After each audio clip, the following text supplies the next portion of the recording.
الحمد لله على نعمه الشامله وآلائه الكامله، والصلاه على سيد الانبياء محمد المصطفى وعلى آله المجتبى.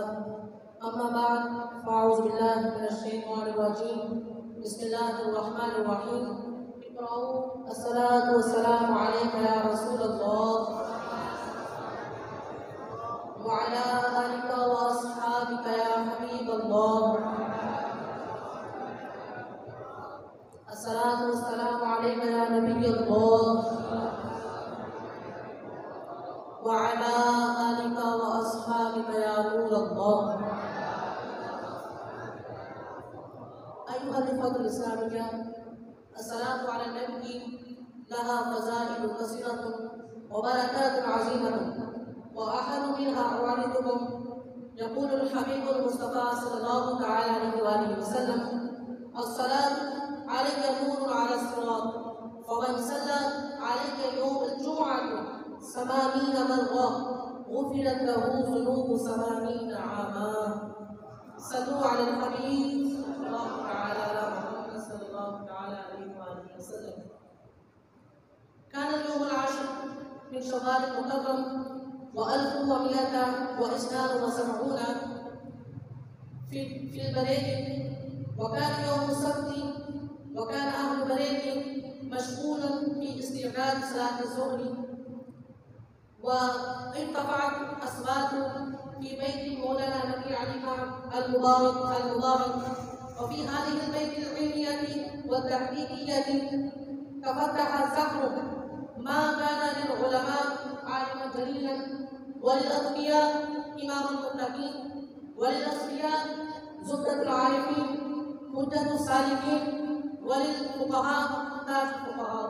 وما هو إلا إمامك وإمام المتكلمين، وتاج المحققين، وطابع المتدربين، فخر الإسلام والدين، والمجدد الدين والملة، المحقق، المدقق، المحدث، المفسر، القارئ، الشاعر، العلامة إمام أحمد رضا خان عليه رحمة الله الرحمن. وقد وهب الله للعالم مثل هذا. صلوا على الحبيب صلى الله تعالى على محمد صلى الله تعالى عليه وآله وسلم. كان الإمام أحمد رضا خان في سن الثالث والنصف، إنما الطفل لا يستطيع الكلام، تكلم باللغة العربية بالفصاحة والبلاغة.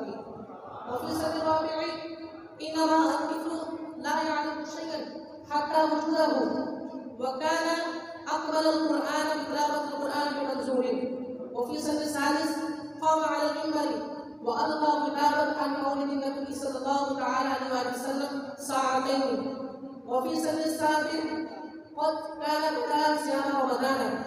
وفي سن الثامن أنه كتب جوابا على مسألة الميراث، فدخل عليه أبوه فنظر إليه فقال: ليس لأحد يستطيع أن يكتب جوابا مثل هذه. وفي هذه السنة أنه درس كتاب مشهور على فتح هداية الله، وبه كتب شرحه باللغة العربية.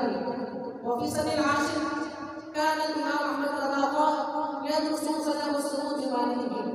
وفي سن الرابع عشر، أي 13 سنة و4 أشهر و10 أيام، كان فرغ من العلوم الدرسية وعلوم المنتشرة. والعلوم المنتشرة. وبعد ذلك أنه كتب الفتوى الأولى عن مسألة الرضاعة، فنظر أبوه فقال: يا بني، من اليوم أسلم لك مسألة الإفتاء. صلوا على الحبيب صلى الله تعالى على محمد. كان الإمام أحمد رضا خان في 19 يتزوج الإمام أحمد رضا خان في سنة 20 في بيته ولد ابنه الأكبر مولانا حامد رضا خان. وفي سنة 21 أنه حصل الإذن لكتابة الفتاوى على الإطلاق. وفي سنة 22 أنه نال شرط البيعة ونال الإذن والخلافة في جنوب السلاسل. وفي سنة 23 أنه ذهب لزيارة الحرمين الشريفين، وهناك أذن له الشيخ أحمد المكي والشيخ عبد الرحمن المكي وشيخ وفي المسجد الغيبي إمام أحمد رضي الله عنه بشر له بالمغفرة. وفي السنة 27 أنه حرر كتابا باللغة الفارسية.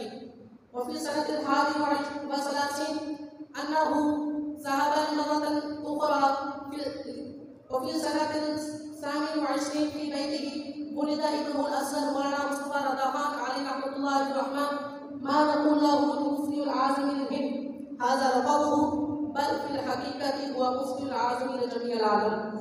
صلوا على الحبيب صلى الله تعالى على محمد. وفي سنة 40 الإمام أحمد رضا خان لقب بمجدد مئة حاضرة. وفي سنة 45 الإمام أحمد رضا خان أنه كتب الفتاوى كثيرا، والفتاوى التي كتبها لا يمكن نسخها، ولكن مع الأسف لا يمكن نسخها، بل الفتاوى التي تم نسخها الآن موجودة في فتاوى رضوية. والإمام أحمد رضا خان كان في 50 سنة أنه بنى دار العلوم ومنزل الإسلامي. وفي السنة 52 ذهب إلى الحرمين الشريفين لمرة أخرى، وقد أذن له وهناك أنه حرر كتابا الدولة المكية في 8 ساعات فقط. وأذن سنة الحديث بعلماء مكة. أيها السامعين، انظروا، أتى أول مرة نال الإجازة ولا نال الإجازة. وفي أثناء هذا أنه رأى النبي الكريم صلى الله تعالى عليه وآله وسلم بعيون مستيقظة. صلوا على الحبيب صلى الله تعالى على محمد. أيها السامعين، هذا الإمام أحمد رضا خان عليه رحمة الرحمن قد انتقل إلى رحمة الله تعالى في 25 من صدر المظفر و1340 سنة. لم أرى الله مرقده، ونسأل الله أن يرزقنا حسن من علمه، وأن يوفقنا بتوفيق العمل على كلماته. آمين بجاه النبي الأمين، وما علينا إلا البلاغ المبين.